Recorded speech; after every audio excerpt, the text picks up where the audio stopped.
tsy mba nanantena indray androany mbola hita fitiavane satria mitovy foana n'aiza le fitizarara miodina tsy mifamena nefa nahitanao atasany hafabe nitondrano masoandro nanazavade manao afanana na tsarana ny lalako e matsiaro sambatra fianala nofy anilana fanotsy iky lavitra ny alael mamihitra manjopiky voninao anaraka anao io n'aiza le itetontolo efanome fitiavane fianala nofy anilana fanotsy iky lavitra ny alael mamihitra manjopiky sarako aminao io nandro sesananako e tsy tadafentsona fifianananjarako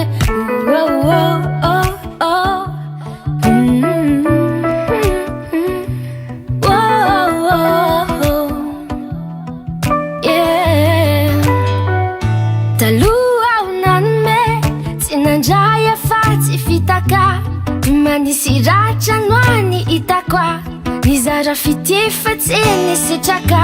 mba nizaka ihany fa tsy vitakoa nefa aminao tsy mare marary tamtampo teny mantsisy afarany tsy matsapa ory lavitry ny faoriny